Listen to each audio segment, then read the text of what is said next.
are here sitting with Achiya, an incredible Israeli soldier who gave his health and so much of his life protecting the state of Israel, and who went on to be a Paralympian. What is so amazing about him is not his athleticism and not the sacrifices he's made for the state of Israel, but his perspective. The way that he looks at his own life, I think, will transform the way that you look at yours. So when we come together for Amudim, Unite to Heal, it is stories like Achiya that I think inspire us in our own lives, and I'm so grateful to be sitting in conversation with our friend Achiya. It is such a privilege and pleasure to be sitting with really a hero, someone who's incredibly courageous with an incredible story. But I want to begin from the middle of your story. Looking at you, clearly you have been through a lot and you have experienced a great deal of pain, suffering, but also some great deal of courage and bravery. Can we start at the middle of your story? How did you first get injured while serving in the IDF? So first of all, thanks for having me. So back in 2013, 31 in October 2013, I served in an elite unit called Yahalom. I was an officer and a team leader, and I led my team to an operation to demolish tunnel that was between Gaza to Israel. It was almost 12 years ago, and the tunnel was already crossing to the Israeli side. The length of the tunnel was about 2 kilometers, and we launched a special operation to cross the border, reconnect to the tunnel with a big drill machine, and we was supposed to drill down to the tunnel, explore it a little bit to see if there is more entrance or exit close to the border, and then demolish it as much as we can with explosive towards Gaza. And while walking on the tunnel, I was half a meter next to the hole, and it was a booby trap inside the tunnel that was exploded. And I was the first one in the line, and I get most of the explosive in my face and in the upper body. But when you suffer a tragedy like that and you're injured on duty, what happens afterwards in terms of your relationship to serving in the Army? Were you resentful? Were you angry? Were you frustrated? What is the feeling? You're in an elite unit, you're an elite soldier, and now you've been injured in a way that is going to make it more difficult, not just to serve, obviously, but for the duration of your life. What were the emotions you were contending with after realizing the extent of your injury? I can tell that the first two questions that I have after I woke up in the hospital, after I was out of conscious for a few days. The first two questions was what happened with the mission and what happened to the rest of the team.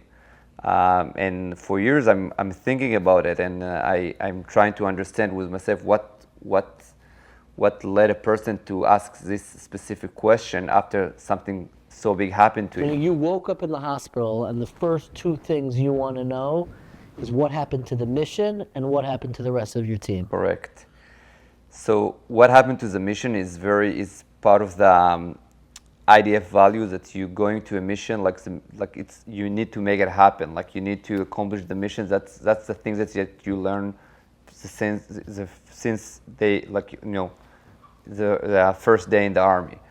And the second one is more related to the feeling that I had, because that in Hebrew there is a very strong word called acharai, and it's also in the IDF. Acharai means follow me, but acharai, it's also the letter of achrayut, responsibility, exactly.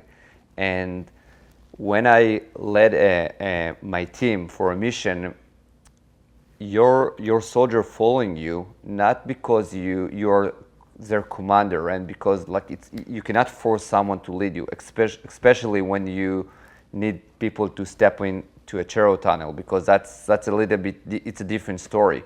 But I strongly believe that people will follow you, and it's true for the IDF, but it's also true for leadership. It's going to meet you in every stage in your life, because people following you because they believe in you. They know that they trust you, also because they know that you will take care of them. So that was my first two questions and feelings that I have after I woke up from my injury.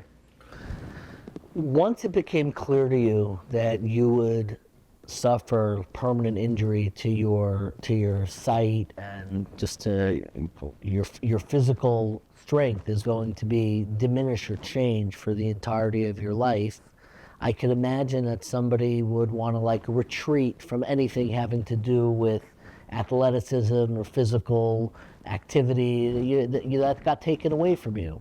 But you didn't do that, and in fact, afterwards, you were in the Paralympics. I'm curious, why did you decide to be a part of the Paralympic team? Why not say, look, I did my service. I'm not the warrior. I'm not as strong as I once was. I don't have the same capacity.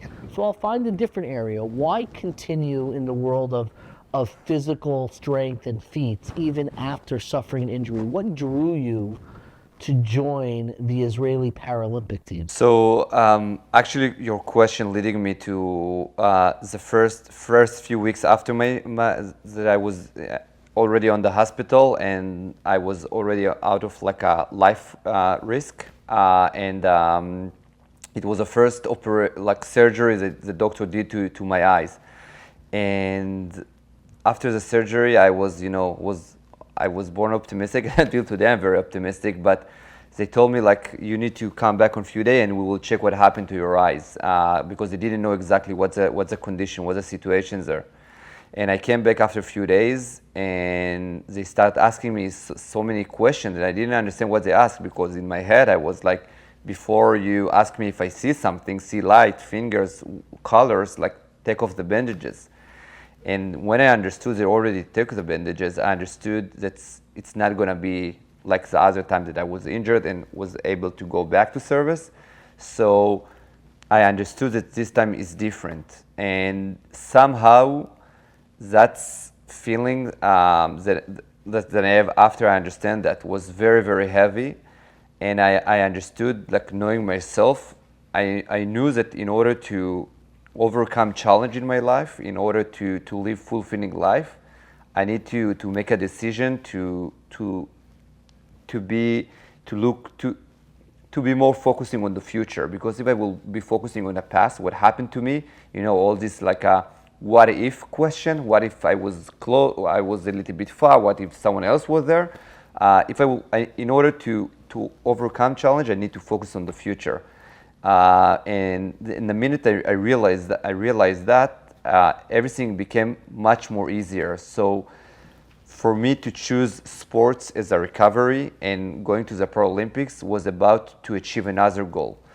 As a kid, I grew up in a kibbutz. I didn't do much sports. The only sports that I knew maybe is a basketball and maybe running in the field. But after my injury, I was introduced to a different opportunity to do much bigger things.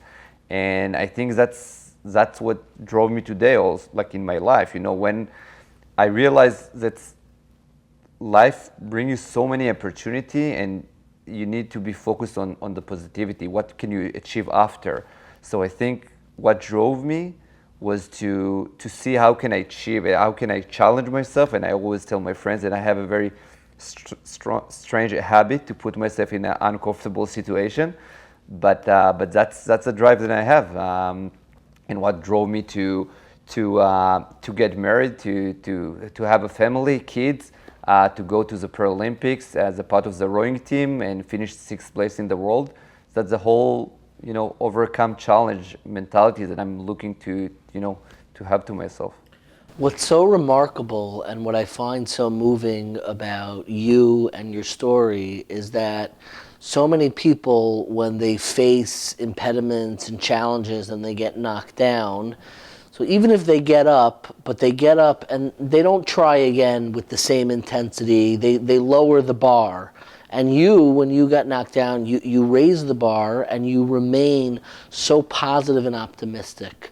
My question is, where do you think your resilience, your ability to constantly reinvent, take on new challenges, even after confronting tremendous suffering, Where do you think your capacity for resilience derives from?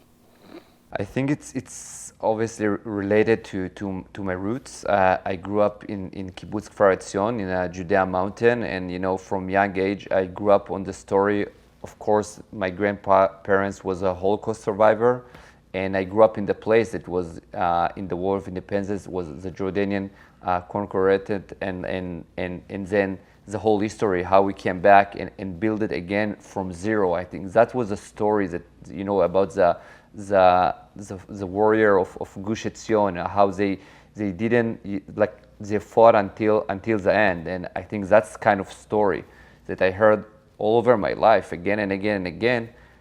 Kind of build me the strength or the resiliency that's like push me forward or help me to push forward all over my life. So for example, my childhood was mostly during the second intifada, and I used to go to school with bulletproof buses.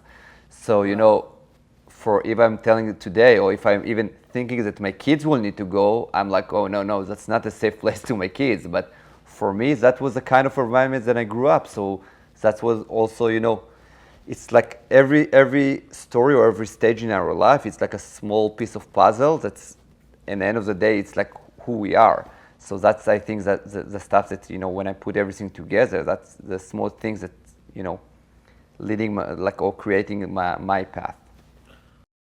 For people who are listening to you now, who are struggling in different ways in their own lives, what do you hope the message is from someone who listens to you and hears your story?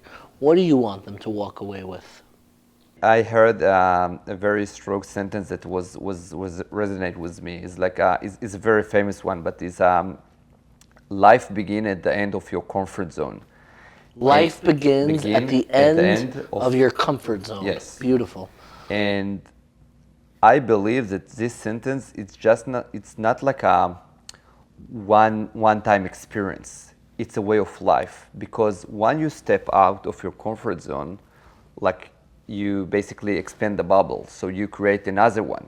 So it's what I believe. It's something that you need to live through every day. So after 1, 2, 3 times that you actually able to push yourself beyond your limits, or beyond something that you think that you are not able or not capable.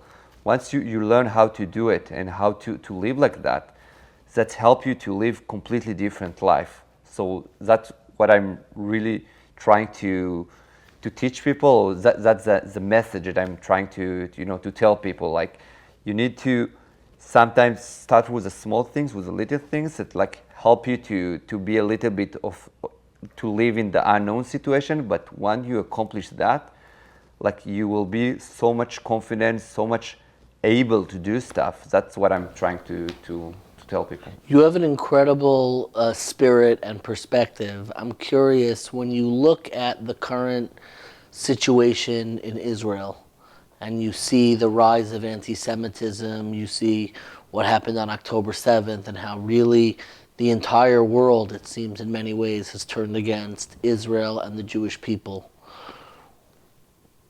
Are you worried in this moment?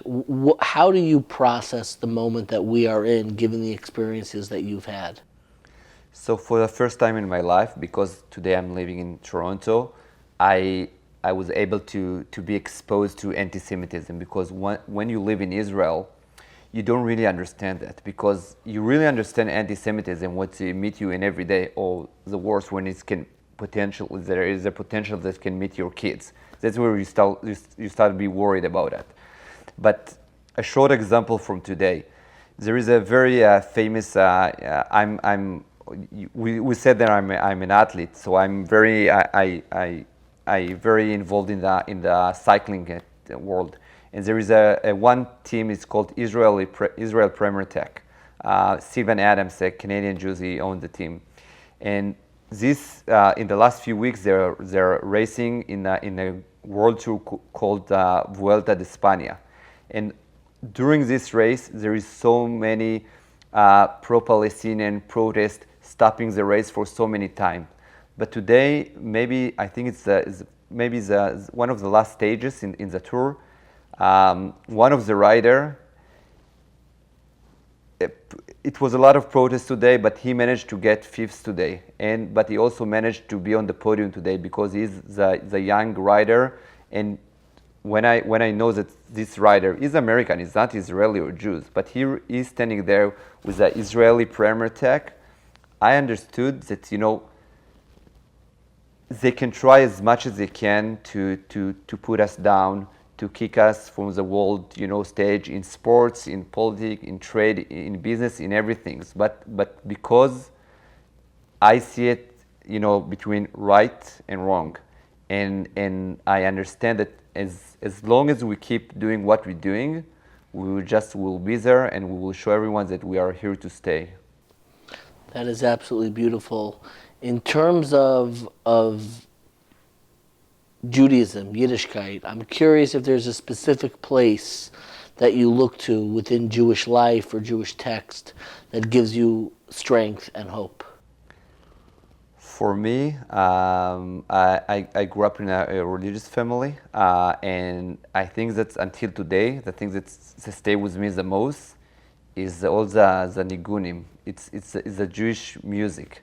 The thing that, like, once you going to the shul and you hear the Shabbat songs, or just you hear, like, today we're in the Slichot, and before Yom Kippur and Rosh Hashanah, like the song that really touch your soul. That's what's keep me, you know, bring me back to my roots and everything, and help me, you know, something that really touch inside, like touching your soul, and that's what I really love about Judaism. Achiya, your life and your story are such an inspiration. I am so privileged to share and be in conversation with you today. Thank you so much for sharing your story with Amudim Night to Heal. What you represent and your story and your perspective is something that I think everyone can gain and be uplifted from, and I am so privileged to be sitting here with you today. Thank you so very much. Thank you.